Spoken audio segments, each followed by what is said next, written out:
My video is sponsored by PlayStation. My video is sponsored by Dan Tony, No DQ, Argo, Post Wrestling, Salmok the Sound Off, JD from New York, Fightful Pro Wrestling. My video was sponsored by all those podcasters and YouTubers. I got more on the way, so hit that like button. Leave a comment. Thank you for watching. Thank you for all the support. We are gonna go into uh Monday Night Raw. These are what I'm gonna show you here. Referee didn't see Ciampa's tap, and then Ciampa got knocked off the apron. Ciampa finally got in, and then everybody was going at it. Things. All right. Hold on. Hold on. Yeah, so I get where you're going with it. Okay, so actually, here, without giving it too much thought, it could make sense because all this hasn't been set up against the if he brought Jay to SmackDown, it wouldn't be a bad idea for them to go the route of Jay and Jinder being moved to SmackDown in exchange for one or two more counts going to Raw. Right. Obviously, I'm just saying if you wanna, because I get it.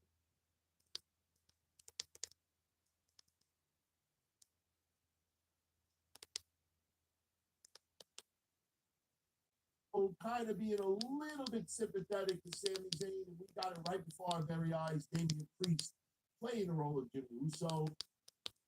We have CM Punk. Well, next week we have a CM Punk and Cody Rhodes face to face. Cora J tore ACL in AWS. So what we got here, we got Jinder Mahal and Seth Rollins with a pretty good match in the main event of Raw. Becky Lynch and Rhea Ripley had to stand down. Team WrestleMania match. DIY turned the corner. They beat Judgment Day. Jimmy Damian Priest over Sami Zayn. Don't you mean R-Truth? Yeah. Drew McIntyre and Cody Rhodes confrontation. More problems with Chelsea and Piper. Xavier Woods returns and won't have to look great. Bronson Reed calls out Gunther for the chamber. We know that Roman Reigns not scheduled to appear at the Backlash in France. The WWE recycled Zayn bloodline with R-Truth and the Judgment Day, not complaining. Discussing about WWE using Sami Zayn in the bloodline, it's the same thing with R-Truth and the Judgment Day. DT discussed long-term storytelling aspects, including one JD member midlighting a certain okay. Triple H apologizes to Tony Khan. Hilarious video society Tony Khan recent Twitter meltdown over Jinder Mahal. Now, as for the injury update for Cora Jade, she diagnosed with torn ACL and MCL. She will require surgery and expect to be out acting for at least 6 to 9 months. Hopefully she gets well soon. She's back. We know that we have Alpha and Y, that's the father of Roman Reigns, to undergo heart value replacement surgery after suffering 2 mild heart attack. That was reported by Solomon. But hopefully he's alright and there's a speedy recovery. These were the matches. Gargano and Tommaso Ciampa defeated Dominic and JD. Andy Hartwell and Candice defeated Chelsea and Piper in like 2 minutes. Luca Kaiser defeated Xavier Woods by DQ. Akira Tozawa shockingly defeated Ivar. And we have Judgment Day beat Miz and R-Truth and non-title match. Shayna Baszler and Zoe Stark defeated Tegan and Natalia 2 minutes. And we got Seth Rollins defeated Jim Mahal in a pretty good match. I thought Jim Mahal was gonna win. He was real close to winning. But I knew the ending was kind of predictable. It was pretty obvious Seth Rollins was winning. But they did kind of swerve us.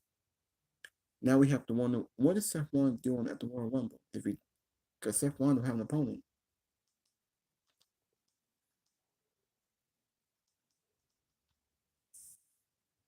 So that Windy City Riot show is happening April 12th. This is the Wintrust Arena, so that is a significant up.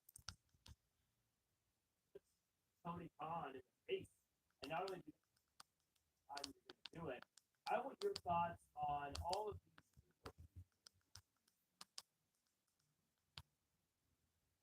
description and the reply on the announcement sheet. So many ways to support us, where you can just chill out and watch the show. We've got plenty to talk about. And before we even get to Raw, Paul Walter Hauser, good friend of Fightful, love Paul Walter Hauser.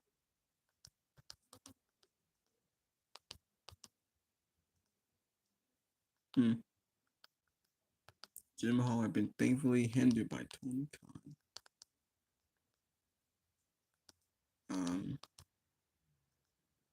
It's time for a casting. All hype, and WWE failed to deliver Seth Rollins versus Jinder Mahal. Yeah.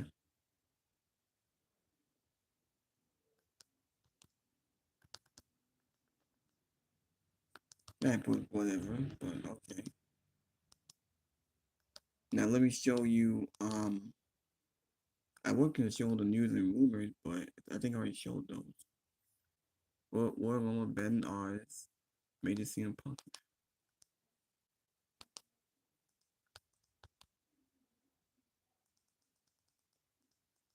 And this is what we saw on the show.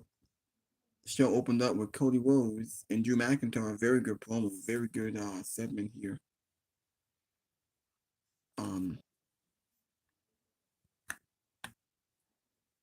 Very good segment here. Drew McIntyre blamed Cody Rhodes for poisoning the locker.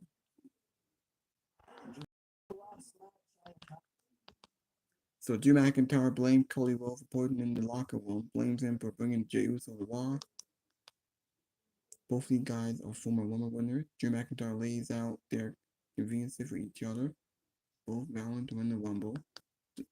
He also brought up that they were tag team partners all those years ago when they were tag team champions.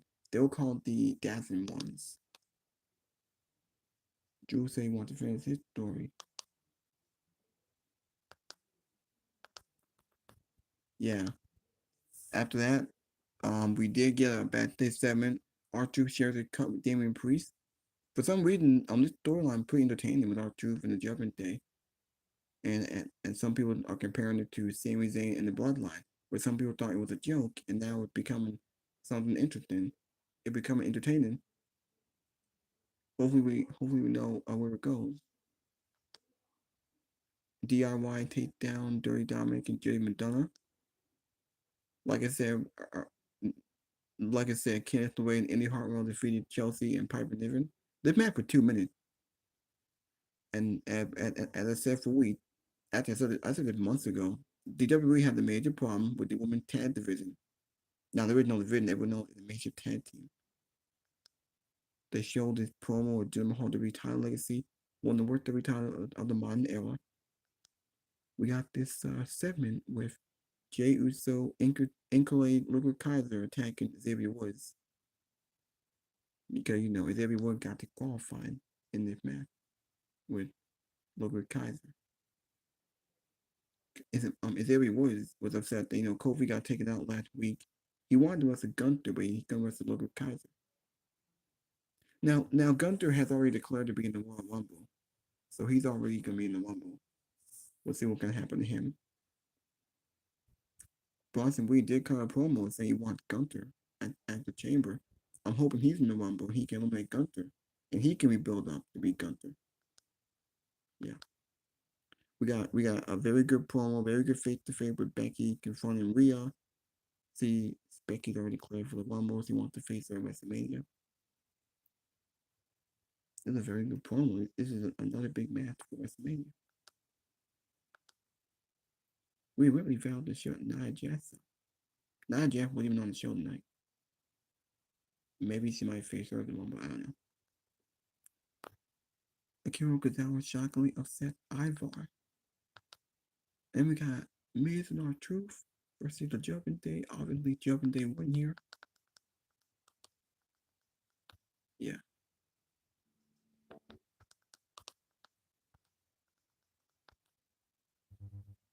so glad. Drew, literally right now, could have been in a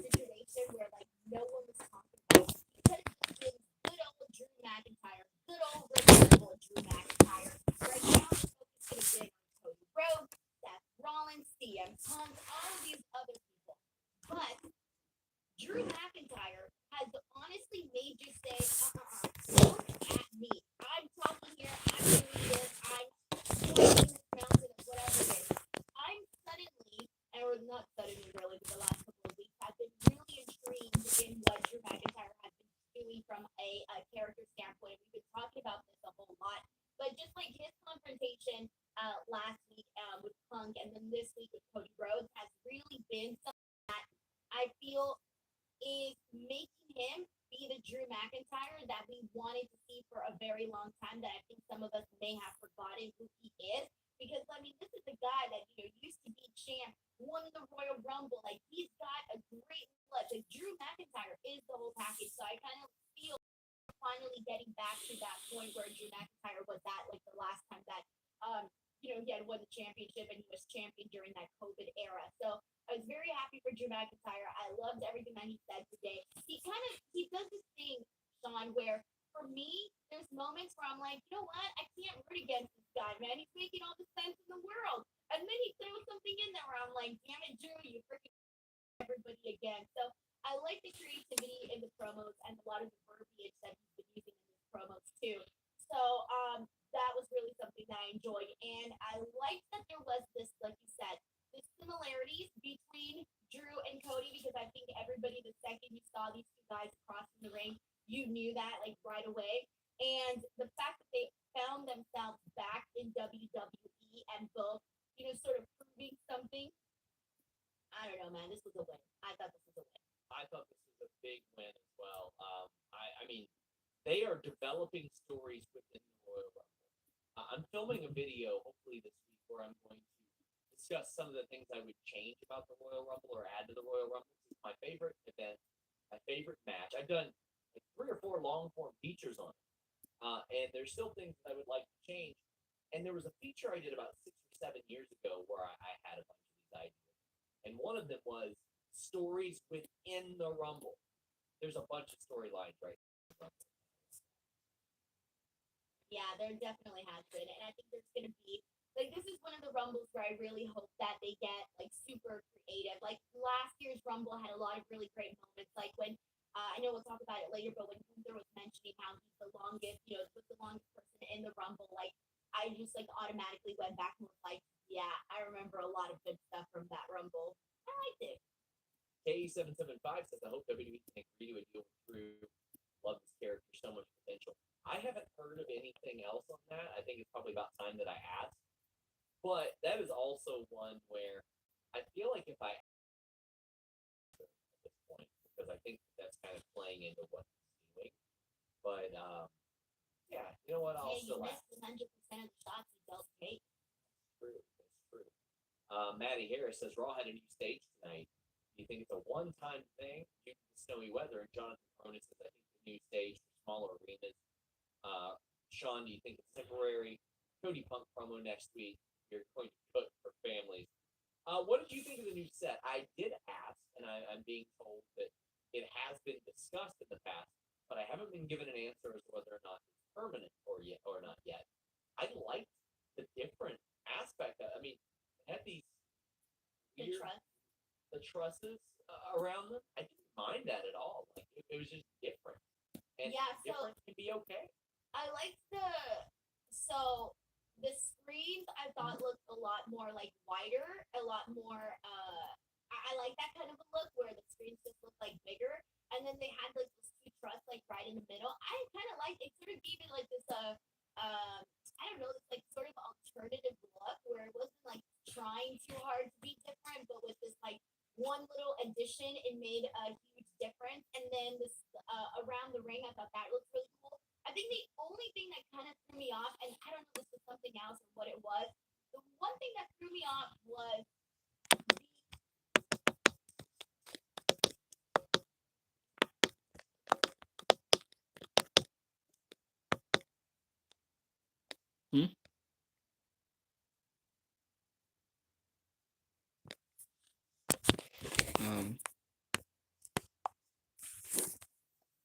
Hold on a second. Sorry, I'm just seeing something for a minute. That's music. I could play music, but I'm not gonna get no copyright. Call it the personality.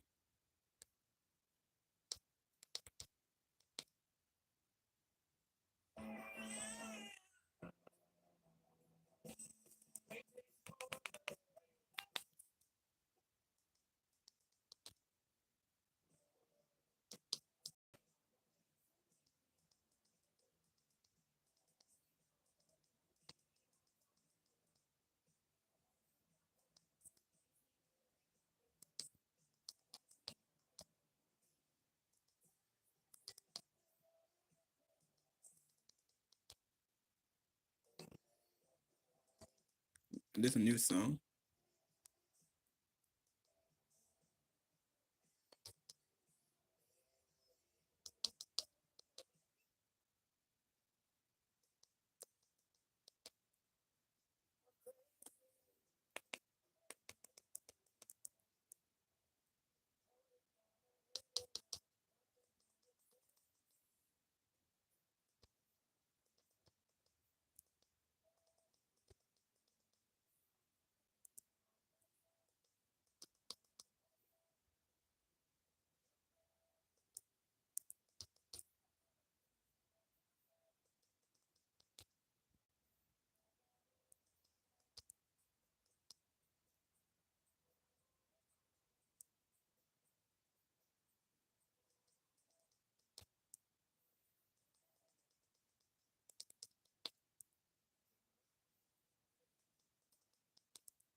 Never mind.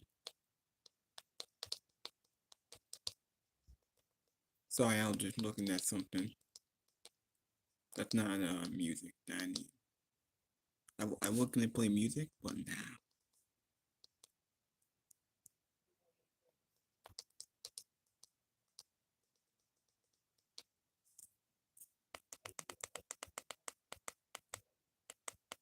But no, I do not think that her talks are on shaky ground, and I've said this as well. If she ends up somewhere else, I don't think the big story will be, oh wow, she's here. I think it will be, what the hell?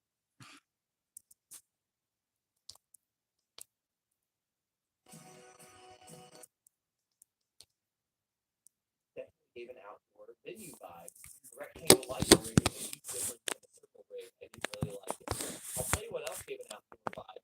When Rollins did an interview later on, and you could see his breath backstage. I know. I was wondering. I'm like, how are you know how sometimes in those like arenas, like in the back, they have like those really big garage doors that let in all of this air. So I was wondering, like, how close are they to that, or are they kind of a little bit away where it's clearly a little cold back there?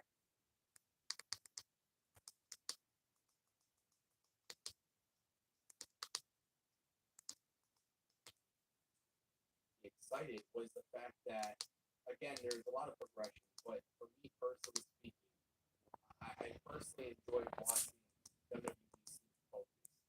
It seemed like they were very focused tonight on pushing the angles and the stories that they were. Instantly, But as you heard me say 2 times the last 2 weeks, between now and WrestleMania, expect at least one dusty finish. Come on, Dusty Rhodes is the center of this. You got to get a dusty finish along the way. The dusty finish could happen at Mania. The dusty finish could happen at the Rumble. The dusty finish could happen at both. You don't know. And there's not just one dusty finish. There's more than one. If you are creative and the fans love it, doesn't matter. Doesn't matter. So, shout out to Casey and Raw. Wow. Channel member for 2 years. Pretty freaking cool, man. Pretty cool. I appreciate it. Much love. So, CM Punk at the Chamber, that tells me he's not winning November.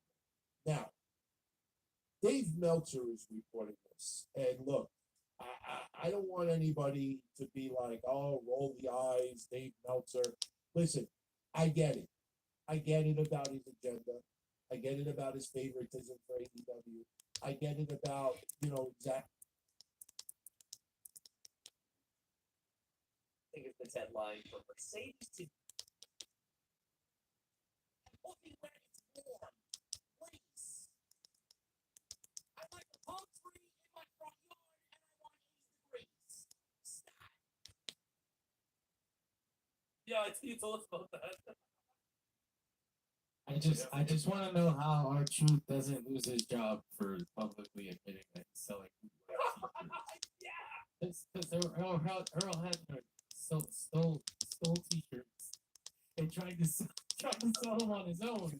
And he got fired for that. So you would figure our truth if he's on television, admitting that he's bootlegging shirts. No more sound here. That's it. Okay. So Drew McIntyre got involved, and Damian Priest got into it, and this is what pissed me off. How do you get hit with the briefcase in the head? You get hit with the money.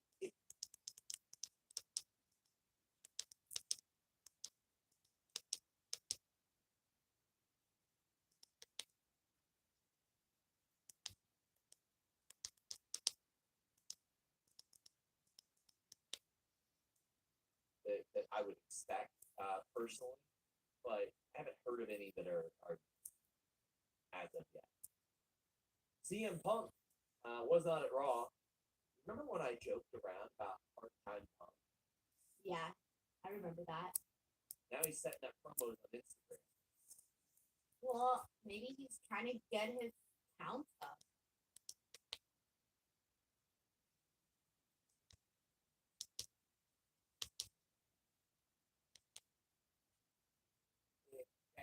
And keep circling one another during this talking segment. I was watching this with wifey, and I said to her, man, just don't let them size up next to each other because it's going to look so obviously one-sided, right? Because Becky is just this cute.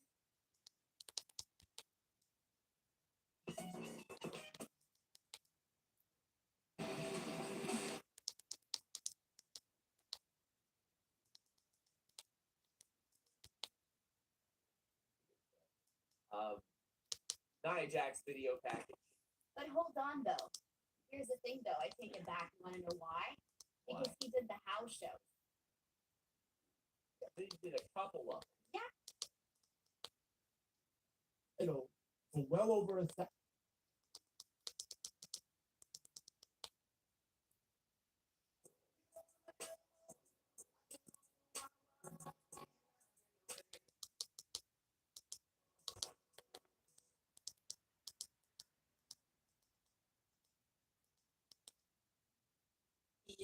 In the garage. God, no, I can't stand the winter. I can't stand the winter. One of the freezing my balls off. Please take me out of New York and put me in Orlando or Miami or Fort Lauderdale, somewhere where there's a fucking tree, a beautiful cold beverage, view of the ocean, and none of this bullshit. One could dream, one could dream. Everybody dreams of Jinder Mahal winning the World Heavyweight Championship, man. Where are these Jinder fans all of a sudden, man? What happened to you guys tonight, man? Man, oh man, you had a big week-long victory. Because Tony Khan wanted to be a fucking mark and go on social media and berate some poor intern that ran the USA Network's social media account on X. I wonder what the cage match rating is going to be for this fucking disaster tonight. Jinder Mahal versus Seth Rollins for the World Heavyweight Championship, man. This is probably the most we've all been invested in anything Jinder Mahal, period. Yeah, that's sad. I still have nightmares about 2017, man. Yeah, the worst year for SmackDown. I woke up in cold sweats. Yeah. After that victory in 2017. It'll never leave my mind. Yeah, it was awful. Remember that coloss on Randy Orton? I I didn't know what the hell we were watching, man. Poor Shinsuke Nakamura got devoured in the terrible booking that was SmackDown that year. SmackDown was basically unwatchable. Yeah. They basically almost killed for good. Yeah. SmackDown with him as champion. Yeah. He's done nothing since. He's a terrible pro wrestler. He's got the look. Don't get me wrong. He's got the look of No, a it's looking champion. terrible. Oh my God, man! If you wanted to know my description of the most mid pro wrestler that exists, it's Jinder Mahal. Everybody was excited for this match tonight for all the wrong reasons. Tony Khan made Jinder Mahal more of a star than anybody on his current program in this current week, man. He put more effort into putting this match front and center than anything on his show last week. We get to Monday, Little Rock, Arkansas, snowed in. WWE had half the attendance for this show tonight because of inclement weather. And they were subjected to Seth Rollins defending the World Heavyweight Championship against Jinder Mahal. And I don't know how anybody thought Jinder Mahal was going to win the World Championship, man. This was not about Jinder Mahal winning the World Heavyweight Championship. I don't know what the fuck this was for. Now that we got the ending that we got, I don't know what the fuck this was for. Exactly. What was the point of this match? Exactly. You know, I hope you do realize that all the people that gave Tony Khan grief, and believe me, I've given Tony Khan fucking more grief this week Yeah. than I've ever given AEW and Tony Khan. They're not doing anything right over there. They're not. Yeah. And I'm going to continue to ream into them, and I'm going to rip them a new fucking asshole until their ship actually corrects its course. Yeah. Because they're not doing anything right over there. AEW's not so bad. But I hope you do realize, all the people on social media, I hope you all do realize, and WWE, I hope you realize that you made Tony Khan look factually correct. Yeah. You know, you wanted to, and this is the part that nobody really is going to open up about, because people don't want to, you know, prove that they're wrong or admit that they're wrong. WWE admitted, without actually saying it, that Tony Khan was factually correct in his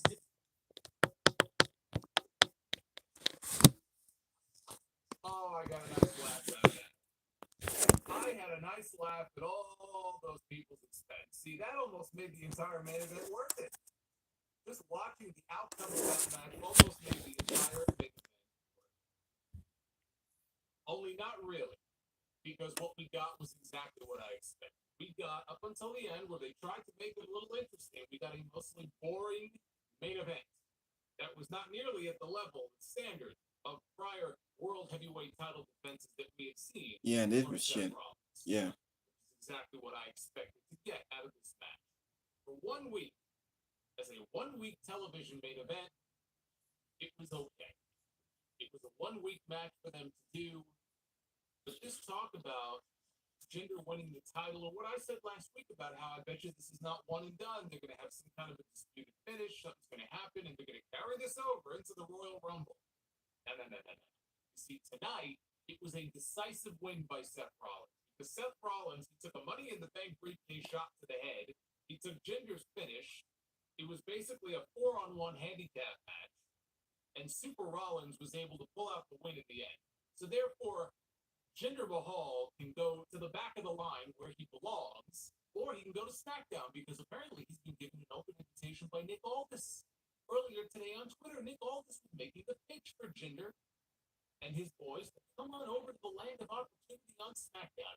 Bye. Bye-bye. No. We're not doing this again at the Royal Rumble. There will not be Seth Rollins against Jinder Mahal at the Royal Rumble. So what is Seth doing at the pay-per-view? Jinder Mahal, 1 week championship voyage has set sail. It has crashed. It has sank to the bottom of the ocean. Now we move on. We had a vignette tonight from Bronson Reed. What did I say last week? I said, boy, why are we getting Jinder Mahal in the main event when you have Bronson Reed on the roster right now? Bronson Reed is somebody Triple H could have kept up. He could have gotten him in a position to challenge for the world title at the Royal Rumble. It's a match to do. It's somebody for Rollins to beat. It's a mountain to climb. They gave us push Jinder Mahal, but you know what? It looks like we may end up getting Bronson Reed and Seth Rollins for the World Heavyweight Championship because Bronson Reed let the world know tonight that he is aiming for someone, a WWE champion on the roster. He didn't say who, somebody who currently holds WWE championship. We've already seen him in the ring with Gunther. He's a Raw guy. He's not challenging for the U.S. title. He's not challenging for the WWE championship. So by process of elimination, that can only be one man. I like that match a lot. In fact, you can get two matches out of it. That match should take place at the Elimination Chamber in Australia. Send the Big Aussie into the ring in Perth, one-on-one with Seth Rollins for the World Heavyweight title. And if you need a World Heavyweight for the Royal Rumble, there you go. Do what you did with Shinsuke Nakamura, for God's sake. You got two matches out of that, you can get two matches out of Bronson Reed. You don't like it, tough shit. You're not getting Jinder Mahal. You got him tonight, it sucked, it's over, it's done. Now we can move on. Gunther was back too. The Intercontinental Champion was back tonight. He declared himself for the Men's Royal Rumble match. That was honestly the only real development as far as the Royal Rumble is concerned. That was really it. So as far as the Royal Rumble news, not a whole lot of it coming out of the show tonight. Becky Lynch, though, and Rhea Ripley.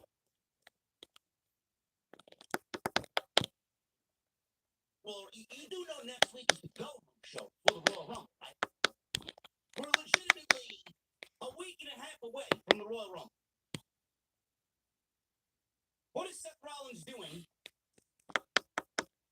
going into the Royal Rumble? Fuck, I know.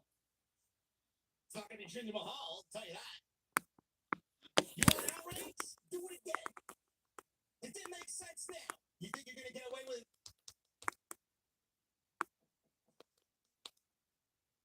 Actual redhead, find a different way.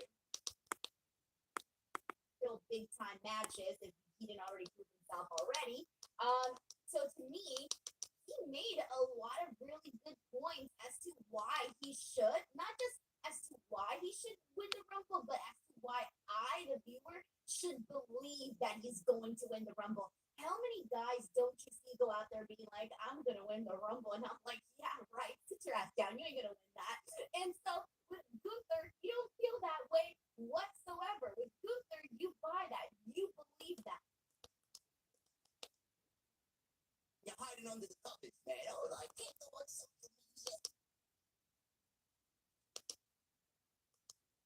WWE had one job: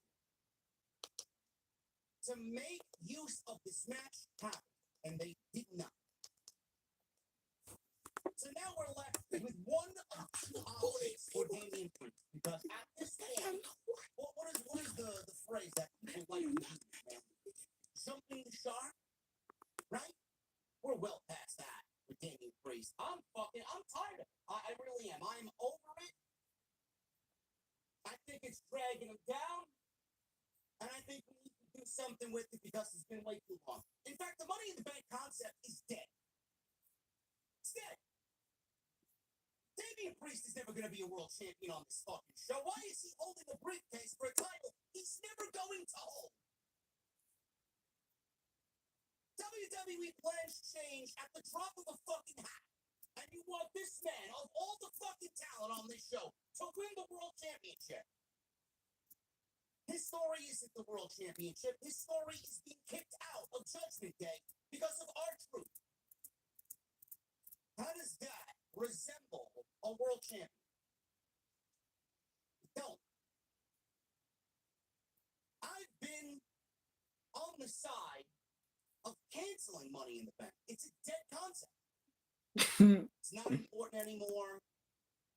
WWE always flakes when it comes to who and when it's cashed in. And sometimes when the creative is so fucking terrible, they just have a cash in that night when someone wins it.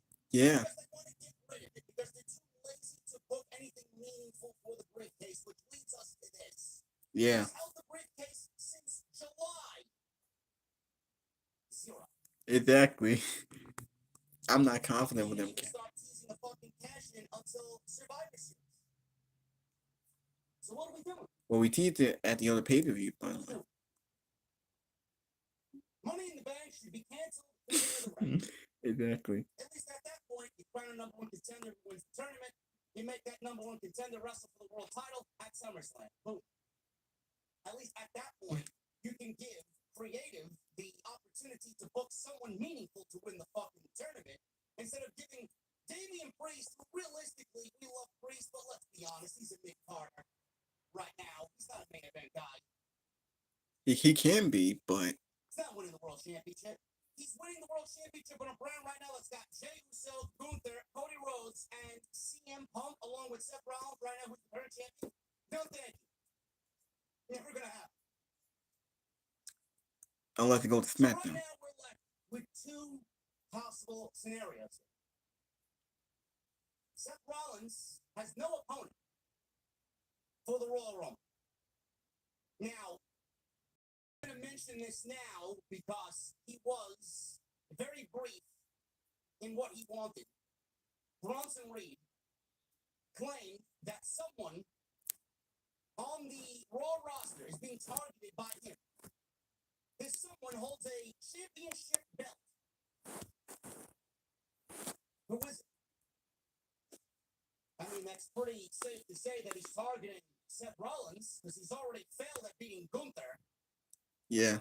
So it's either Bronson Reed versus Seth Rollins at the Royal Rumble, one-off match just to get Rollins on the show, or, which is more likely, they save it for the Elimination Chamber because Bronson Reed is from Australia, and Bronson Reed versus Seth Rollins for the World Championship should be a damn good match in his home country.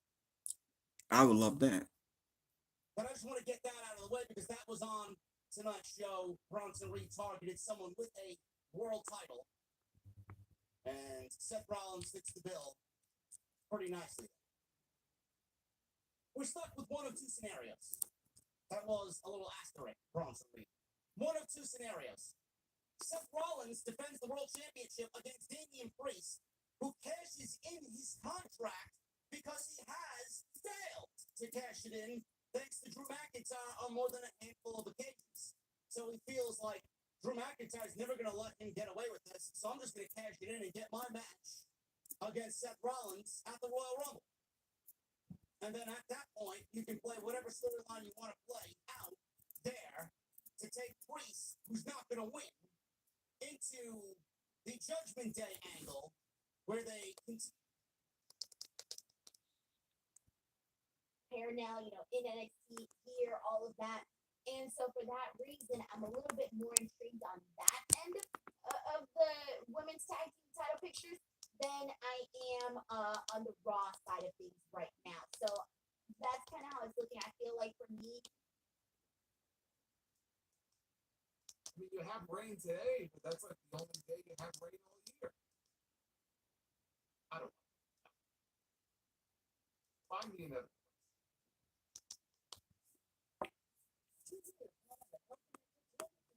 Come on, enough with these damn commercials. Let Damian Priest cash in tonight. So they will have a match next week. And it'll be interesting to see how many cheers Damian Priest gets. Will not be surprised. R-Truth will probably be in his corner. Just get a little bit of extra cheers out. Or maybe R-Truth shows up during the match. Next week also we're going to get Chad Gable versus Ivar. The smoke and mirrors for Ivar continue.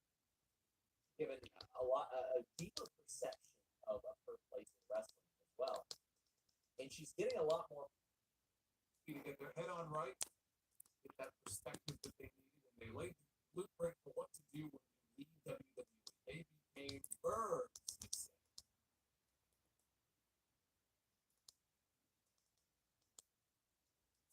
For 40,000 people, biggest Royal Rumble of all time, and Seth Rollins is not going to be defending the World Championship. Might not even be on the fucking card.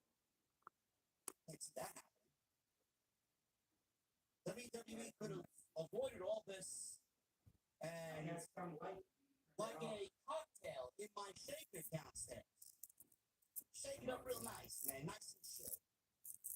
Pour it over a glass. Enjoy it. Sip on it. Savor it. WWE could have did all that if they had Damian Priest cash in tonight when going was rough. Seth Rollins and Jinder Mahal making it a triple threat match. The Judgment Day could have come out and stopped Drew McIntyre. Damian Priest and Paxton made that match towards the down stretch of the match a triple threat, and it could have easily finished Jinder Mahal and become the world champion. Damian Priest should have won of Monday Night Raw tonight, the new world's heavyweight champion, only for a couple of weeks. He wanted to play into the fact that WWE shaking the foundation a little bit going into the Royal Rumble and not have it feel overly boring or formulaic, or worst case, leave Rollins off the show altogether. They could have had Damian Priest cash in, making it a triple threat, winning the world championship, Rollins obviously getting a rematch, and winning the title back from Damian Priest at the Royal Rumble. Obviously, R-Truth and the rest of Judgment Day will play factor into that. Then you can build from that moment at the Rumble, the tension, the growing tension, the breakup of Damian Priest away from Judgment Day, which is the real story there anyway. Jinder Mahal would have been a buffer to get us there, so Rollins wouldn't have to take the pinfall. But what the fuck do I know, man? I live in my mother's basement, I drive a fake Mustang, and I don't know what the fuck I'm talking about.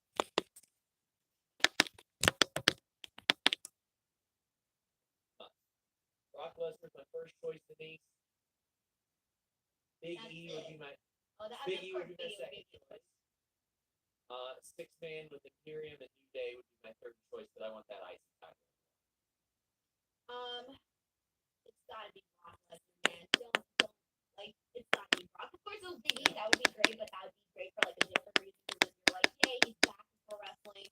Big E against anybody would be really nice because yay, he'd be back in pro wrestling. So that's kind of like a different reason. But in terms of like story, in terms of hype, in terms of dream matches, it would be Brock and Gunther and nothing else. Judgment Day were all over this show, and there was a lot of fun stuff here. R-Truth is selling bootleg Judgment Day merchandise, and Damian Priest is like, okay, it's gone way too far. And then R-Truth pulls out a giant stack of money. Priest goes, what's this? He goes, this is your cut. He's like, I got one for everybody. And Priest softened his stance after that, but his money talks. He's like, okay, but don't tag into the match later. Backstage, that's all JD's worried about. And then JD goes, do I get a cut? Your name isn't on the shirt. And R-Truth's reasoning for this is he lost a loser league Judgment Day match, so no, he doesn't get a cut. I'm glad that after they let him back in Judgment Day, Denise, that this is at least a plot point that R-Truth keeps bringing up. R-Truth doesn't know like which way's up, which way's down. But yeah, he knows this. He remembers that. I agree. I've been saying this from the very beginning. Like when this all happened, I was so upset when they just went back on it. We're like, oh yeah, but we had this match with the stipulation, but you're still in the group. I was like, what are we doing here? I just wasted 15 minutes of my life for you to do this. But now I'm happy that R-Truth has not let that go. And the fact that he hasn't let that go makes me feel like I didn't waste 15 minutes of my life because at least he's still bringing it up because it's true. It's making sense. So at least this led to what we're seeing right now, and I'm okay with that. And so, R-Truth going out there and giving a set of money to everybody. Man, can we have R-Truth? Like, let's make a stable and have R-Truth come out here and give us the money because that's what I want. Everybody needs a friend like R-Truth. Well, we got the awesome group match. We got DIY defeating Dominic, Thomas, Mysterio, and JD McDonough. And I love to pat myself on the back here. I've been saying for a long time, if you want to get DIY over, get them over in the ring first. That's what they're doing. This is awesome. The people are getting behind DIY, and it's easy to get behind DIY because Judgment Day are really, really good heels. And they're working their asses off, and they killed it in this match. There were a lot of times when this crowd was not hot tonight. They were hot for this match. Yeah, they definitely were. I was surprised by how long this match went. I think God, there was maybe 2 commercial breaks in between this match, somewhere around Oh, there. it's 3 seconds. Oh, it's 3. Okay, yeah.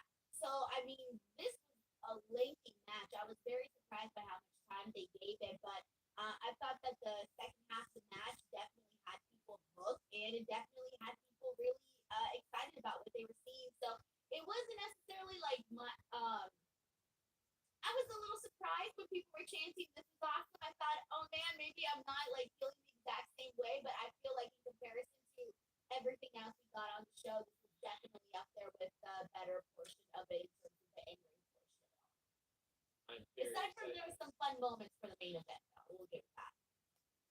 Very excited to see DIY against Judgment Day as well. Like I'm really, really excited to see that as a tag title match. Will Chisholm says, "Truth is the smart one playing dumb." Segment for Drew McIntyre. We had back-to-back weeks. Right, last week it was with CM Punk, added Cody Rhodes, and they both did a good job. Although I thought Drew was the star of the second. Drew to me over the last several weeks, and really this whole character arc over the past few months, these promos that he comes out and does, it kind of blurs the lines a little bit. You can believe that Yeah.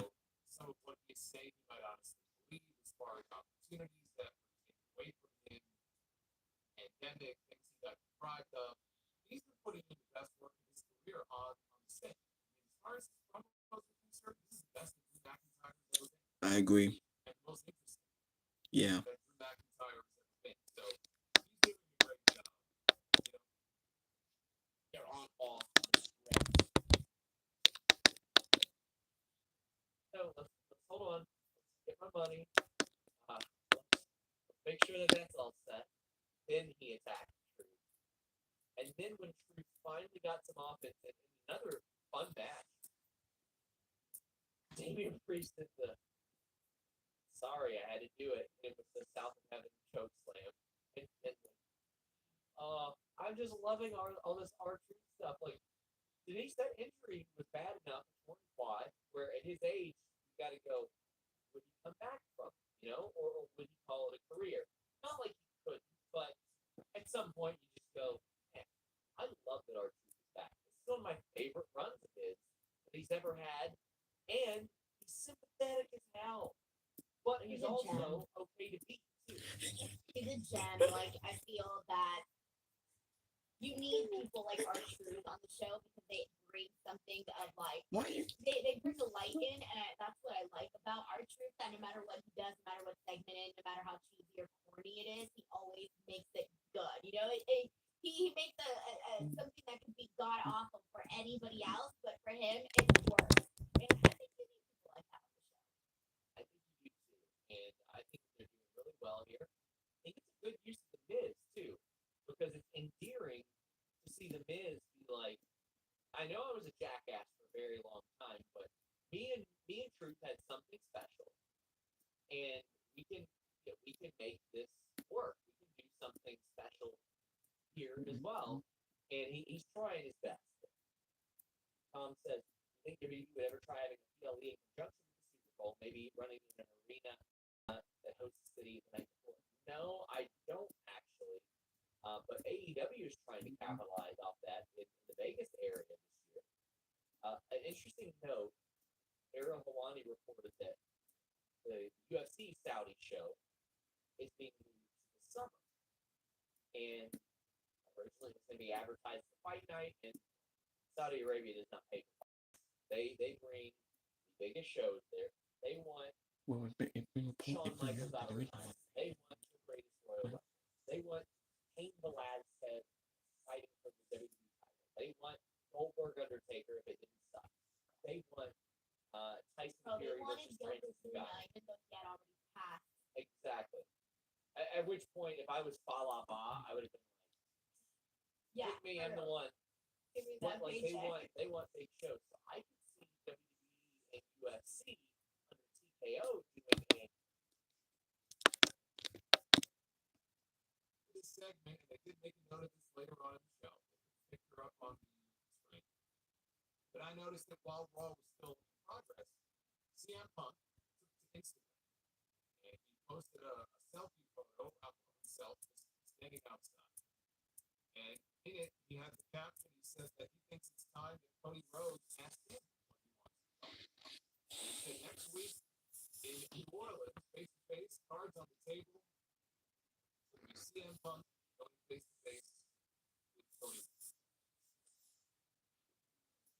We want to take the over under on how many veiled references, if any, we might get to AEW or their history in AEW with that segment. Will there be a mention of it? Right? It's not going to be an AEW mention. Sometimes you can mention it without actually saying it. Will there be some kind of subtle mention of their history, where they came from before they returned to WWE? I wonder. Backstage, R-Truth. They're the same age. He looked him in the eye and said, "You know what? I'm proud." Cody somewhat agreed, accepted his compliment here to Drew McIntyre, even though we all knew Drew McIntyre was full of shit. Drew McIntyre. Anything from the Exter Wallet store. Let's get a quick word from this sponsor for more details, and then we'll get to some. Today's video is sponsored by Exter. In today's age, old leather wallets are people are looking for something. That's where partners truly love what they do at nordvpn.com/. Jonathan Corona says, "Do you think SmackDown will get a new stage? If Raw is getting a new one, I think that SmackDown will as well. But if it's a temporary thing, I don't think they will." The reality of what I have always been told about stages is, one, it saves a lot of long-term costs for them to just use big video screens. And the reasoning that a lot of places try to give me is, well, we can put anything we want on those video screens.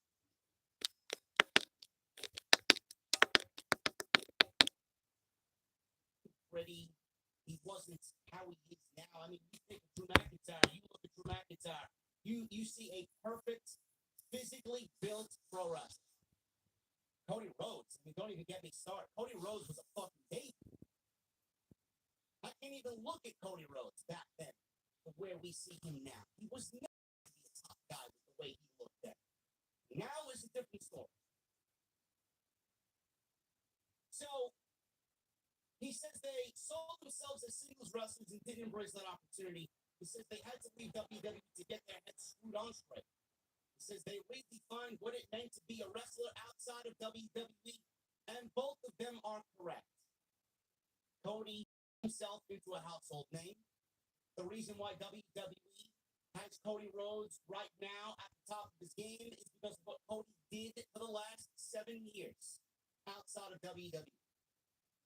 Never mind AEW. Drew McIntyre, he went to Impact Wrestling and made himself into a world champion. Drew Galloway. Yeah.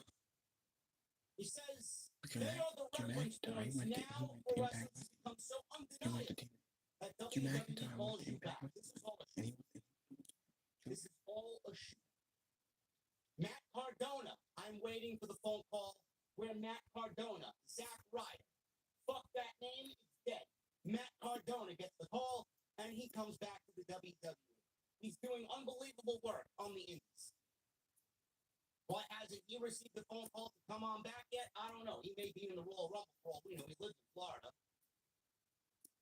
How far is the plane ride from Orlando to Tampa? An hour? He may be in. They had him doing stuff with the Miz and everything. He was doing comedy segments.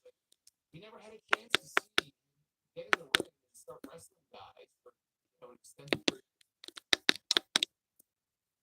Denise, Rhea Ripley, interrupted by Becky Lynch. KE775 says that Becky's more confrontation with Rhea, but I'm willing to see where it goes. And KE775 says the men's level appears on the Punk, Cody, Drew, women's is Becky, Nia, Bayley, Bianca. 12 days out, I'm thinking Bayley and Punk, Becky and Cody, or Bayley and Punk win the Rumble, Becky and Cody win the Elimination Chamber. Well, I like this. It was two women who are That win, they should be in line for a future shot at the tag team titles. So I would like to see them win the titles in WrestleMania. Even if they do the match at the Royal Rumble, the way things go these days, honestly, I don't even know if we're going to get a tag team match at the Rumble. We'll probably get it on television. Yeah, they may do a tag team title match on the Raw after the Royal Rumble, maybe. And they can lose. And then DIY has to win some matches and fight their way back up into the title contention. You can do that as a WrestleMania. I don't know if they want to wait that long. I don't know if they want to do Balor against Priest, which is a match I first started talking about a few months ago. It could be Balor and Priest at WrestleMania. Or it could be them defending the tag team titles against Gargano. This is what he loves and what he appreciates is the opportunities he's received because he's earned them himself. He says he is grateful and relishes his second chance, and you are just standing here complaining about your second chances. Drew asked why he bring Jey Uso to Raw. So he didn't really acknowledge what Cody said there. He went right to the kill. Why did you bring Jey Uso, which had been bothersome to Drew McIntyre for months now? Finally got it out. Why did you bring Jey Uso to Monday Night Raw? Why? Knowing that it would cause trouble in the locker room. He says he knows what Punk is like, and he asks if he's okay endorsing Punk because it makes everyone else happy. But what himself? Says he doesn't like Cody being a kiss ass, but he does like Cody. He called Priest an idiot. He called Damian Priest an idiot because he's standing there as champion, or he'd be standing there as champion if it was not for Damian Priest. He says he's operating at a different level right now. I am this damn business, and at WrestleMania, the story belongs to Drew McIntyre. Cody said all he can do is talk about Jey and Punk and what else. He says he has grievances and he wants him to share those grievances, but that's not him. He says he doesn't look at Drew for inspiration. He says he looks at his heart and the fans for inspiration. He said he can give him something else to complain about if they settle things in the Rumble. He asked Cody who won that return match he talks about. He then dropped the microphone and left. This was an excellent segment.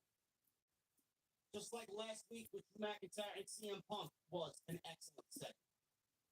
There are multiple sub-stories going into the Royal Rumble that I very much appreciate. For so long, the Royal Rumble has been very predictable. For so long, the Royal Rumble has had 1, 2, maybe 3 top guys that you plug in there, and they were the ones who were predictably going to win the Royal Rumble, while the field of 30, the other 27 or so, were mixed with mid-carders and returns that were never going to win the Royal Rumble.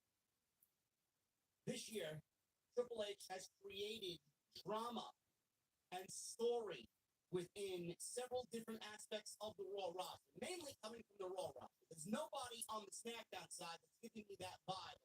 Hey man, I gotta win the Royal Rumble. Hey man, the Royal Rumble's important to me. Hey man, I want to go to WrestleMania. There isn't anybody. All those guys are tied up in a fatal four-way with Roman Reigns at the Royal Rumble for the World's Heavyweight Championship. Those are the guys. Outside them, there's nobody else. But right now on Monday Night Raw, we got Cody Rhodes, we got Drew McIntyre, we got Jey Uso, we got Gunther, CM Punk, and Sami Zayn. It's better than normal. It's better than most years where we had Vince at the helm. All of these men have a particular story in mind. All of these men have given you a reason as to why they want to win the Royal Rumble. All of these men can win the Royal Rumble, and any one of them could walk out of Tampa going to WrestleMania. And I very much appreciate that. Is it going to be Jey Uso? No. Is it going to be Sami Zayn this year? No. Is it going to be Gunther? Could very well be. We don't know. I mean, Drew #1 last year, and lasted over an hour and 8 minutes. he could easily win. And he's the Intercontinental Champion. You don't think he's going another hour this year? It's going to be a part of the Final Four. Easy. Then we got CM Punk. I need to main event WrestleMania. I need to win the World Championship. That's his story. After 10 years, he's back for what he wasn't given then. Easy. Cody Rhodes, we all know Cody Rhodes' story. He's got to finish the story. Coming out of last year's WrestleMania main event, he needs to finish the story. Drew McIntyre, he needs to finish his own story. He needs this. Who knows what will happen if he doesn't? He feels like everybody else has been given an opportunity. Nobody really gives a shit about what he had to go through to get to this point. WWE has created a whole bunch of sub-stories. I know why. You fine? Disgusting and mouth breathing and knuckle dragging these people continue to prove that they are. So Him for 3. See, that's like I get what you're saying by that, and I wouldn't mind seeing that either. But I think for me, it's been more so that I hate how many times he's already gone out there. Because at one point, I would just be like, dude, just pick your moments better. Come on now, like be smarter about it. Come up with a really good strategy instead of just going out there every single time. It's like instead of just like throwing a bunch of darts and seeing where it lands, like choose a specific moment so like you can actually nail it, man. I think that's part of the reason why felt a little tired with all of the teases of the passion because to me it's more special when you haven't seen so many teases and then finally that moment comes out where that person runs out there, you're like, holy damn, this is it, you know. And when he comes out to tease the Money in the Bank passion, I don't have that holy damn, this is it moment anymore. I just go, oh, he's gonna do this again. That's it. So it tired me out for it. A lot of people had a holy damn, this is it moment with Jinder. I'm ecstatic Seth Rollins won this match. Like I know there were a lot of people acting like this would have been a good idea. It would not have been a good idea. Oh God, no. To have Jinder Mahal win. I covered the show with him as champion, and there was even less setup for this than there was that. And the week before he won a top contender match in his last reign, he got beat by Mojo Rawley in 3 minutes. So match wasn't particularly good either. He did have Indu share as reported by FightSelect.com. They booted Indu share from ringside. Jinder hit the Colossus, but Seth Rollins kicks out. It seemed very short on time, and he went for it again. Seth rolled through with the stomp for the win. Alyssa says, can't believe Jinder was injured. There was a reference to social media hindering of Jinder by Barrett. Talked about, he said he was the most talked about star. And he is. I like the promo. I actually like the promo a lot. I thought that was very good. I thought that was one of the better things I've seen of Jinder, period. I thought he did great with that promo. And he was telling the truth. He is the most talked about wrestler this year, for better or for worse, as of right now. Now, he's not going to be after this. And he was never considered to win this, to my understanding. Congress says my first ever live wrestling show was back last Saturday. Oh, what's my man?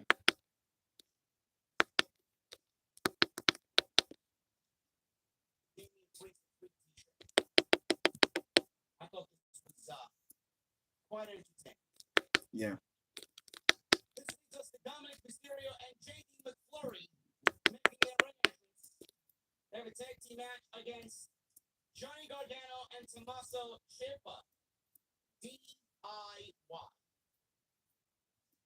You know, it was pretty rough for DIY when it was just Ciampa, and then Ciampa went away for a little bit. Then it was Gargano, and Gargano was by himself. Now that Gargano is back on WWE TV full time, and Ciampa is no longer injured, they are now a tag team. I'm very grateful that we have their abilities and their talent on the show Monday night. They are fucking fantastic. Now they're on the show, and when they got started early in this fight stage on Raw, it looked like it was going to be a little bit more difficult than expected to get them. And I can proudly say that with weeks of television and with a week.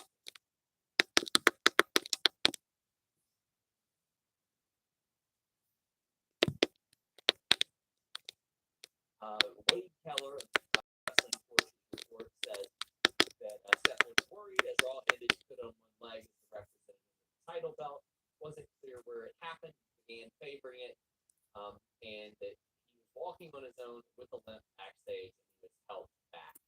I will work to find out whatever I can about this as soon as I can, but yeah, it's unfortunate, and hopefully he's okay, because if that's an ACL tear or something, oh boy, that's yeah. I hope to God not. Hope to God not. And this guy knows severe injuries to the knee. Well, very well. Don't know if this was asked. We had Judgment Day drop the tag belts to the Austin Truth, give Truth a WrestleMania moment.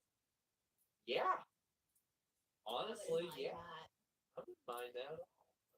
I would be fine with that. Like so in love with it. I'm kind of over the Judgment Day already as tag team champions. Yeah, I don't hate that at all, actually.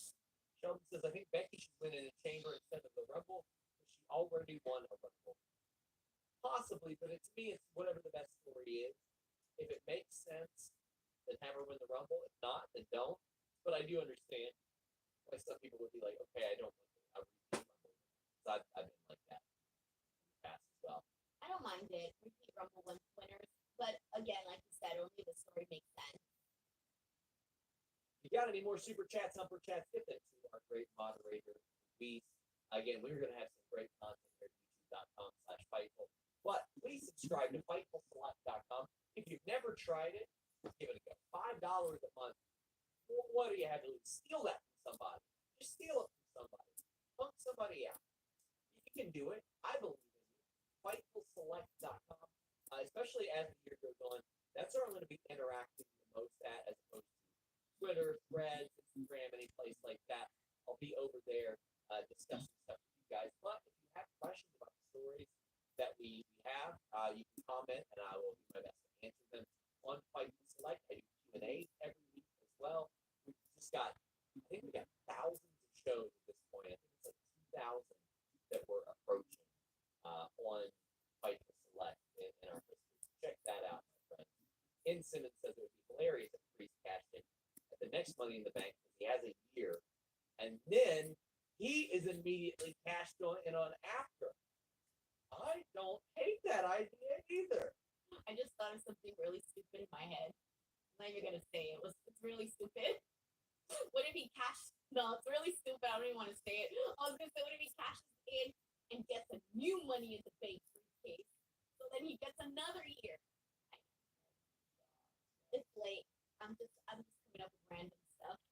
Bill Chisholm asked if I heard an update on Theory and Carmelo. I've not. Unfortunately, have not. They stopped their match, and we haven't heard an update on them as of yet. But I'll work on it. Says I pop if Naomi returns and wins the Rumble, face Io, and Bayley finds a partner to face Asuka and Kyrie. That could absolutely happen. I don't doubt that would happen at all. Denise, tell the people where they can find you. YouTube.com/DeniseSalcedo. That has changed. Because of stuff and the work that he's put in, and to their credit, Oh, my bad. what has restored value where the Intercontinental title has not meant as much as it does right now in 34 years. Not since the Ultimate Warrior took that title into the Sky Dome in the WrestleMania main event against Hulk Hogan. That championship has not meant as much as it has. 34 years is a long time. And there have been a lot of great Intercontinental title matches since. Bret Hart, Mr. Perfect, Shawn Michaels, and Razor Ramon in the latter match. I'm telling you, this title has not meant what it means today since the Warrior took that belt into the sky. So yes, I can believe that Brock Lesnar, if he was to come back and wrestle Gunther, that he would go, you know what? Just to prove that you're not the hot shit you think you are because you go around saying that nobody can beat you. You've been the longest reigning champion. What Probably is in this? some days, I'm going to beat you because I think it would be fun to see the look on your face. That's all he needs to do. And it's not like we haven't seen major stars competing for lesser titles. John Cena did it with the United States Championship in 2015. So yes, it's been done before. It can happen again. I'm not worried about that. It's a matter of Brock wrestling for the title. Where's the story? Why would he do it? I just told you. You don't need any more than that. The two of them, I feel like, go out there and have a really fun. But again, Brock is not always going out there and putting the work in at that level. I plan on doing open challenges and having some big rivalries and having some big feuds. Now, I know I Brock plan on has doing it. open challenges. I know Brock can do more than just suplex. I saw him do it 20 years ago. He just chooses not to. I I plan on remember the doing open days of the Brock challenges line. and All these other moves that he I'll would have use in big his match. feuds. He doesn't do that anymore. It would be kind of fun to see him bust that out one more time. He was in there with the right person. I know he's got it in him. There was another idea. Somebody asked me about this. Somebody said, well, what if it's not Brock? What if it's Big E? Because right now we have seen Imperium and New Day feuding for weeks. Kofi Kingston is selling injuries that he sustained at the hands of Ludwig Kaiser. Xavier Woods came back tonight. He was looking for his pound of flesh from Kaiser for what he did to Kofi. What if this is all setting up a surprise Royal Rumble comeback for Big E? He's been out of action for almost 2 years. What a great story that would be. Can you imagine if his music hits at Tropicana Field and he's one of the surprise entrants in the Royal Rumble match? And Gunther is in the ring, Ludwig Kaiser is in the ring, here comes Big E. Right? The reaction, the response from the crowd. What a great moment that would be. The only thing is, I think it may just be wishful thinking. I think it just may be wishful thinking. Don't know that he's ever going to wrestle again. But if he was going to come back, I would keep that on the down low. I wouldn't want to spoil that, and I would want to surprise people. And what a great opportunity to surprise people. So it's possible. I'm not going to rule it out completely. I'm not saying it's a bad idea. I would love to see it. If Big E came back as a surprise, and the match for WrestleMania was Gunther and Big E for the Intercontinental title, I could get behind it. I just feel like it's wishful thinking. It would be a tremendous moment, though, if they could pull that off as a surprise. But we were not done yet in this promo because Gunther said enough of all that. He wants to focus on Kaiser. He said, let's take a moment and review what happened when I was with you. And then they replayed from last week, back between Kaiser and Kofi, which went to a double countout. And Kaiser laid that intense beat down on Kingston, and he did the diving drop kick into his head, into the side of the ring steps. That's why Kofi is out for a few weeks. In fact, Michael Cole said Kofi Kingston is going to be out for a number of days. He didn't say weeks, he said a number of days. Yes, maybe 14 days. Kofi will be back for the Rumble. Gunther said he'd love to see that. He said Kaiser showed a side of himself that he had not seen in a long time. He told him, well done. And he gave him a hug. He showed real emotion. We don't get to see that from Gunther very often. New Day's music played. Xavier Woods walked out with the microphone. No trombone. No video game controller. Just the microphone. Said that he and Kaiser have a problem because last week he took 10 steps too far. Talked to Kofi earlier. He's the reason that Kofi is not here tonight. But unfortunately for you, Ludwig, I'm here to extract my pound of flesh. So tonight it's going to be you and me in the ring in a match, or do you have to ask your daddy for permission? Doesn't he realize that daddy is over on SmackDown? Isn't that what Randy Orton calls himself now? Daddy's back. We have mommy on Raw. We have daddy on SmackDown. We have mommy on Raw. We have daddy on SmackDown. Hey, company, business-wise, the company has not been hotter since the Attitude Era. So obviously we're doing something. You have an entire building of people in Little Rock tonight chanting mommy over and over again when Rhea Ripley.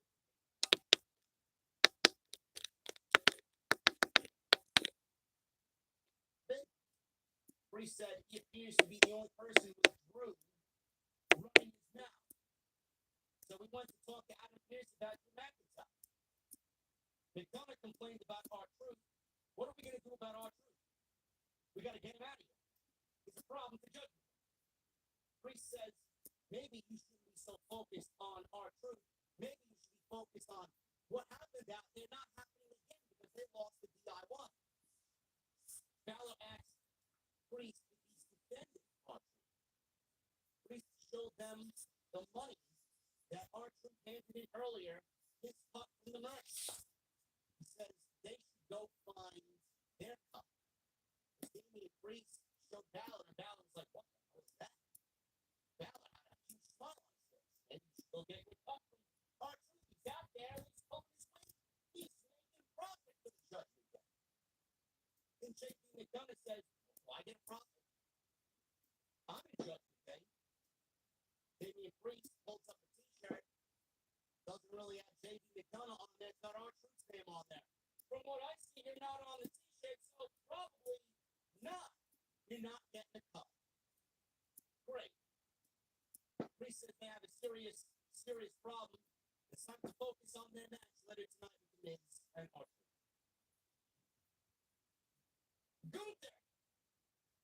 Gunther is back on Monday Night Raw. Gunther and Big Kaiser make their entrance, and the champion is back. He's in the ring. Gunther said, all anyone has been talking about is the Royal Rumble. Rollins is hurt. You know, I'm going to close the chat, because I think you guys are starting to miss me. Rollins is hurt? Or is it a storyline? I don't know. We'll figure it out tomorrow. Gunther. All anybody's talking about is the Royal Rumble. Of course, biggest match of the year. So he lasted to the very end last year and was one away from winning the entire thing. Some fans in attendance chanted Cody because obviously Cody was the other man in there with Gunther. He eliminated Gunther to win the Royal Rumble last year. So he lasted longer than any man in Royal Rumble history. Said last year he's going to. He said this year he's going to win the Royal Rumble and main event WrestleMania. You know what? I'm closing out the chat. You guys can just throw me off. He told the Kaiser that he wanted to focus on and what has happened since he was away. They had a clip of Kaiser during last week's Monday Night Raw. Injury Kofi Kingston last week. Gunther smiled and said he was proud of him. Kaiser smiled. Well done. He said he showed great confidence. Stay hot. New finish needs to be interrupted, and out comes not Kofi Kingston, but Xavier Woods. Xavier Woods looking very, very serious. He said he and Kaiser have a problem. He says he wants a pound of Kaiser's flesh tonight. Not my words, Xavier's words. He asked if he needs to ask his daddy for permission before he accepts. Kaiser looked at Gunther for an indication, and Gunther said something off mic to him. He then handed Kaiser to answer the challenge. Kaiser asked if he really is daring him to a match after what happened to last week and Kofi Kingston. He said what he did to Kofi last week is nothing compared to what I'm going to do to you here tonight. I will take your head as well. I accept. Xavier got in the ring. Kaiser charged at Xavier. Xavier back body dropped him over the top rope to the floor, dove off the ring apron onto him, and started punching at Kaiser at ringside. Referee pulled him off, and we got an impromptu match between Xavier Woods and Ludwig Kaiser, which went about 13 minutes or so. And I'm loving what's going on here with Imperium and the New Day. Doesn't really have anything to do with Gunther, but I will explain how I think Gunther could potentially come into play. Now, Woods he was left busted open here, and this was all Ludwig Kaiser. Every bit of this match, in about 13 minutes or so, every bit of this match outside the open was all Ludwig Kaiser. So, after a commercial break,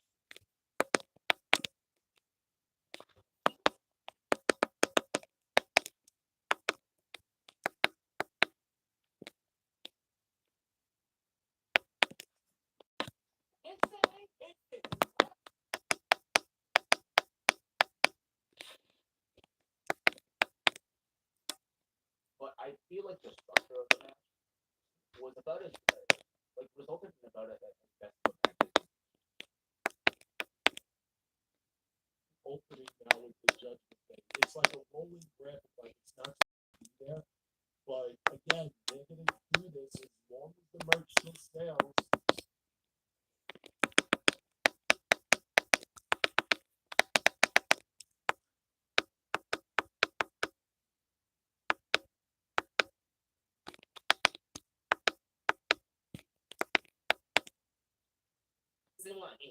Becky Lynch comes out, and again, this is like her getting her poem book out.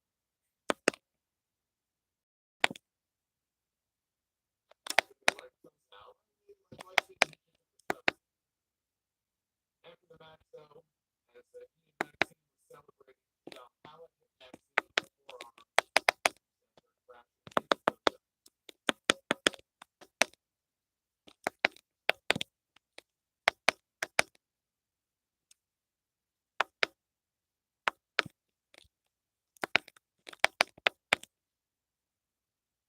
Shibari Vinci being kicked out of judgment. We didn't know why these teases were happening in regards to judgment. Nobody knew. Why would you tease breaking up Imperium when they were together?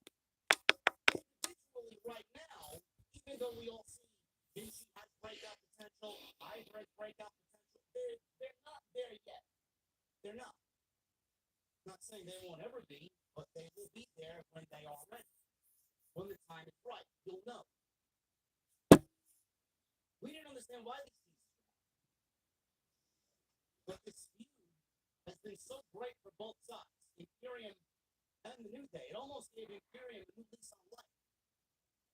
You know, they look like losers every time they were out there. Losing. Whether it's a singles match or tag team match. Losing. Gunther would win and they would lose. And because of that, they make Imperium and Gunther look like losers. Gunther doesn't want to associate with them if they're losing. So now, this new attitude from Kaiser is working so well for him. Vinci comes back, he starts acting like Kaiser. They're that cutthroat tag team that we all knew and loved from NXT. And the New Day, you know, all the jokes, all the fun, all the dancing, it's great. But not all the time. Because Vinci and Kaiser are the way they are now, the New Day is going to have to be serious.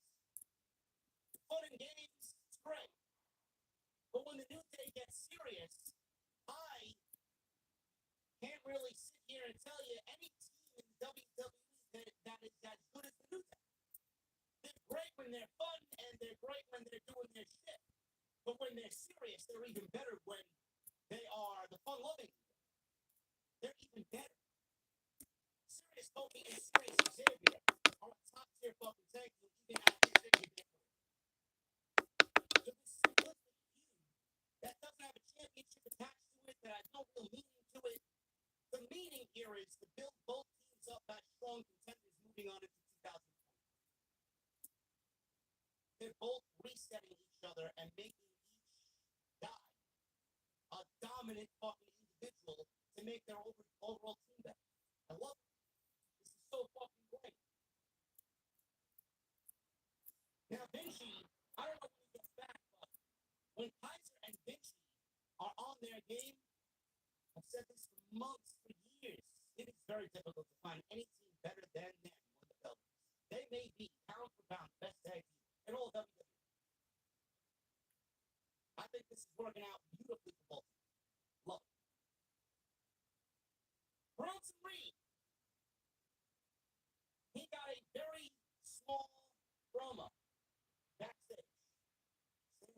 black blazer, standing there with glasses on, takes his glasses off, says there's a man in WWE who holds the title that doesn't realize that it will be mine sooner rather than later. Yeah. Now, he could be talking about Gunther. Yeah. But why would he when he already lost? We could get Bronson Reed versus Gunther at the Elimination Chamber. It's a possibility.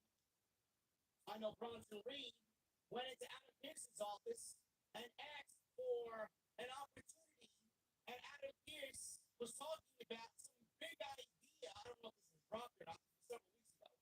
Some big idea regarding Ivar and Bronson Reed and Gable and Ricochet for the Intercontinental Championship. I don't know if that plan is still on, but you could get Gunther versus Bronson Reed at the Elimination Chamber.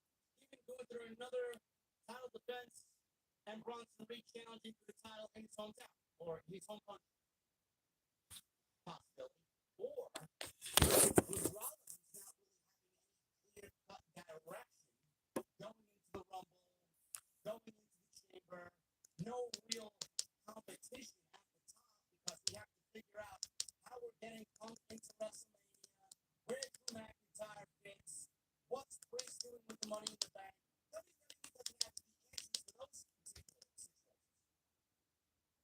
And outside all that, we got to figure out how Rollins is going to have an opponent at the Rumble or at the Chamber, and who that's going to be.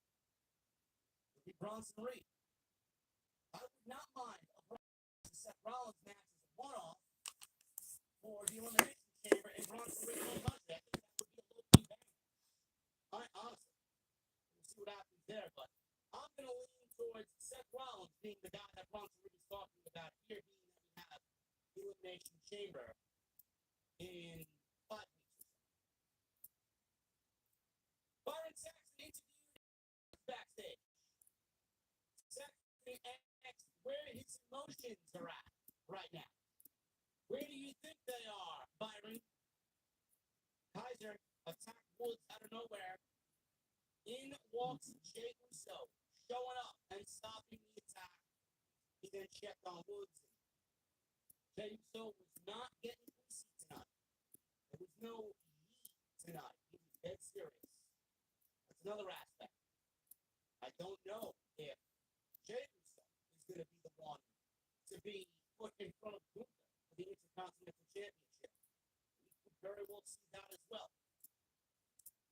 And I forgot to mention during the Kaiser and Woods match, to throw this out there, man, because it all still kind of comes back to this IC title talk. With Woods back and now Kofi out and this Imperium New Day thing, I don't know what the status is of Big E. Maybe he could very well be a surprise in the Royal Rumble. I think that would be unbelievable. What a reaction he'd get, huh? I don't know where Big E fits into any plans, if he does fit into any plans in 2023. I don't know. But imagine an Imperium and New Day feud with Big E coming back to even the odds. We get 3-on-3, and then we get Big E challenging Gunther for the Intercontinental Championship. All of this Imperium and New Day stuff could very well lead to Big E coming back and being the equalizer to Imperium. And imagine what that would do. That would be fucking unbelievable. Again, just an idea. Gotta bring it to the table because it's getting around that time where the Royal Rumble's coming up, and who the hell knows who we'll see in that match. A return for Big E in that match is not out of the question at all. It's something that you should really be thinking about. It's something that should be discussed. We haven't heard anything on this yet, which I kind of like. If he is to come back, I don't want to know. You can see what happens there, man. Just like a thought. A lot of moving parts. Ivar. He went one-on-one with Akira Tozawa. This went 2 minutes. I'm kind of over Ivar and the Alpha Academy. I think we've seen it way too often. I think Ivar should move on past this. I think Gable should really focus on Gunther if he wants the IC title again. 2 minutes, and this basically was Tozawa being beaten down until he rallied a comeback here.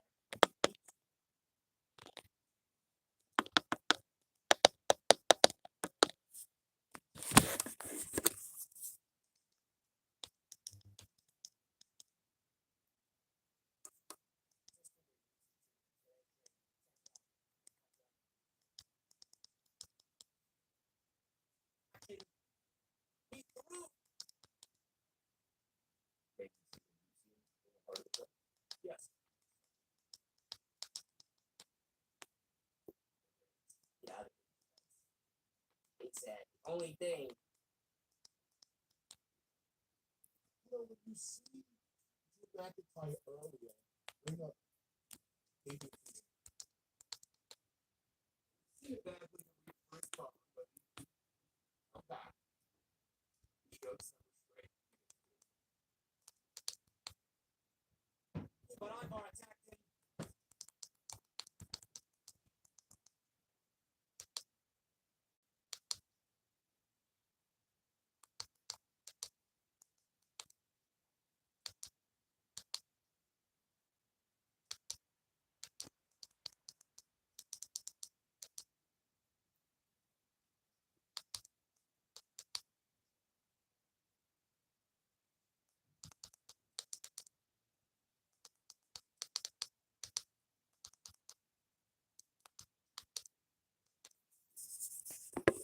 Today's sponsor into the AM.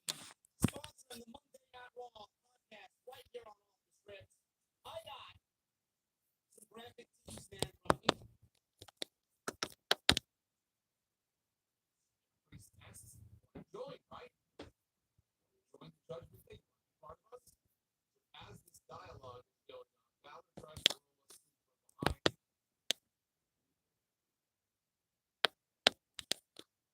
Goes to the back over.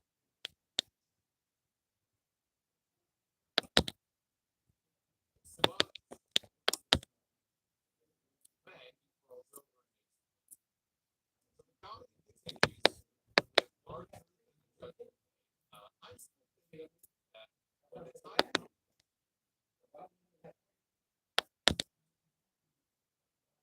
whether he costs him the match or he helps him win.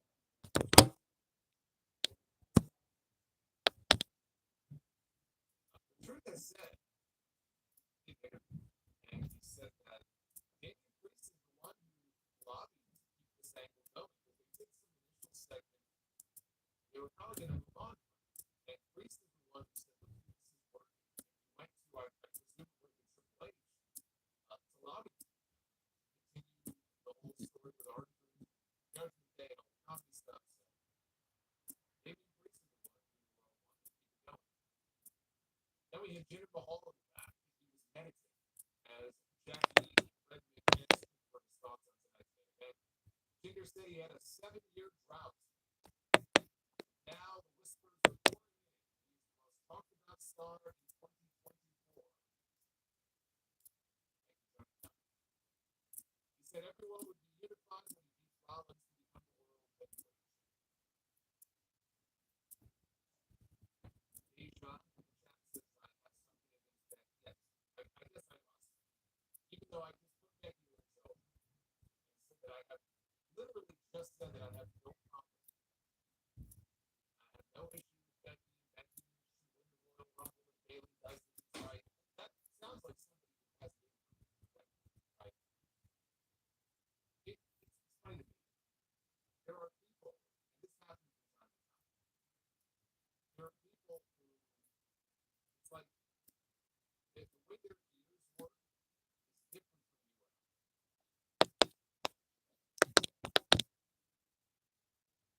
and I. And Michael Cole hyping this thing up. There is mommy and there is the man.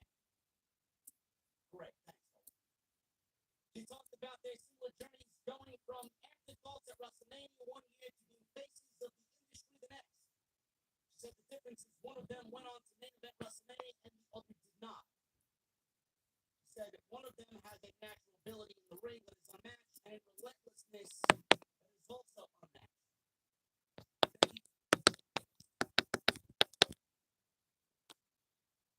But anyway, so Jinder said everybody would be Kind of agreeing with her about, that she said to Becky. Becky said, to do that, I need to take the title from you. So to do that, I need to win the Royal Rumble and point to the sign and declare it will be mommy versus man. Ripley says there's only one person who wants her to win the Rumble more than her, and that is me. He said she'd see her at WrestleMania.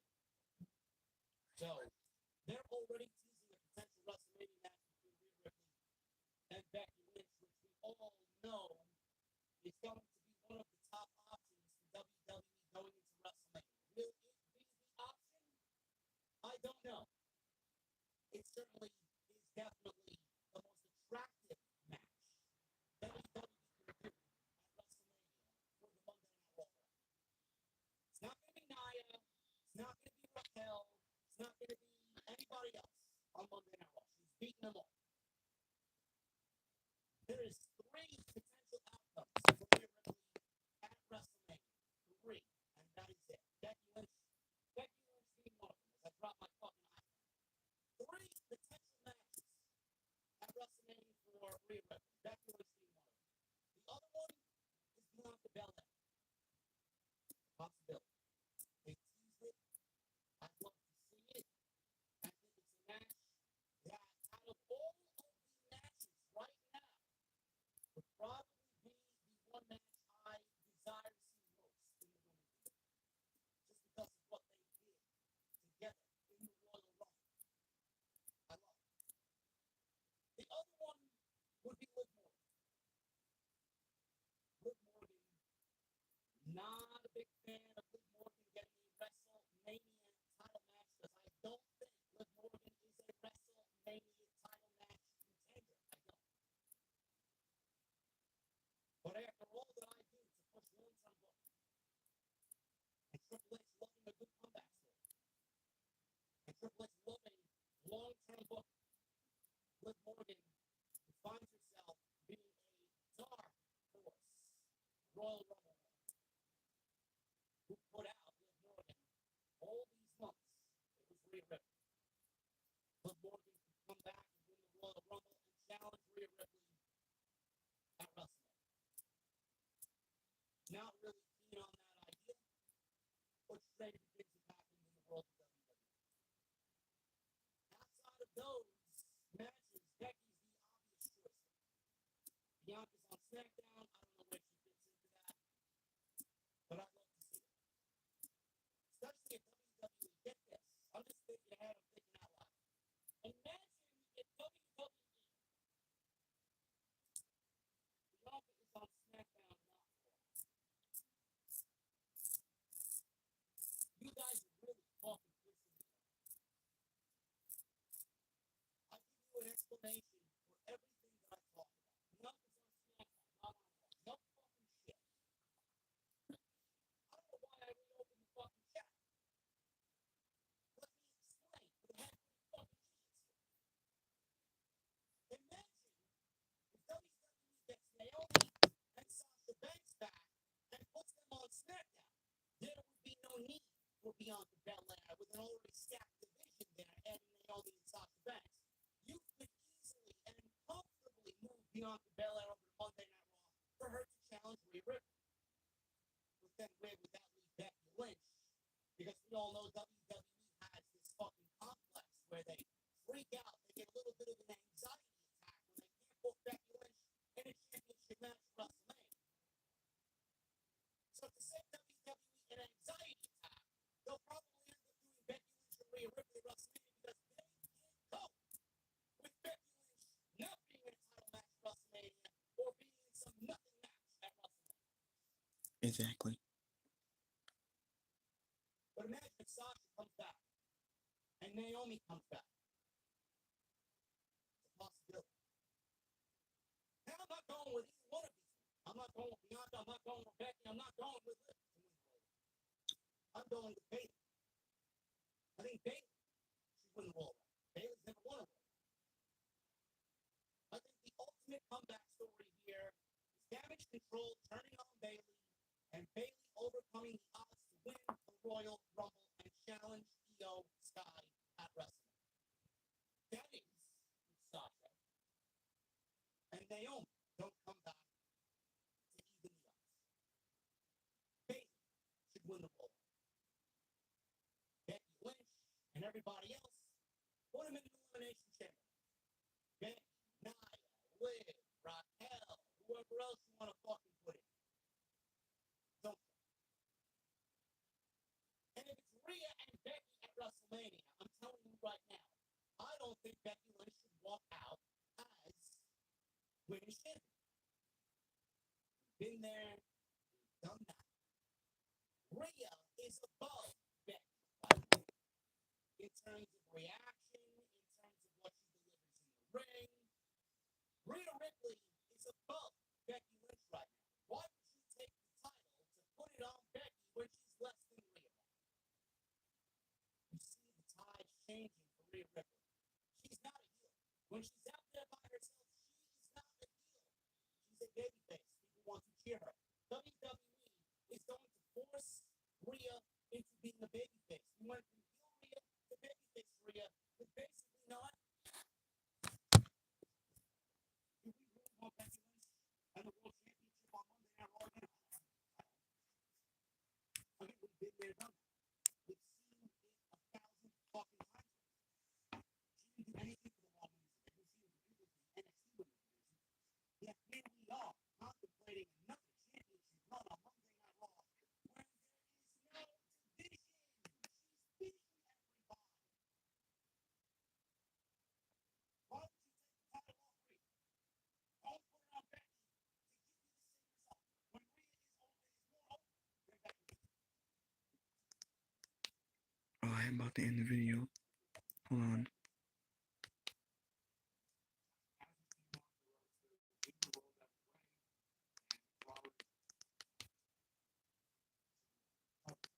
Edge, you know,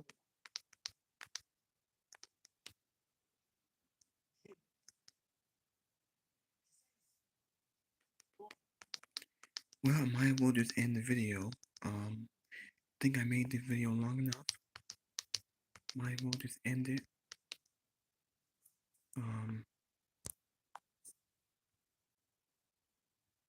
Thank you for watching. Thank you for all the support.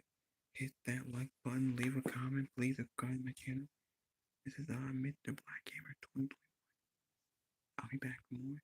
Thank you.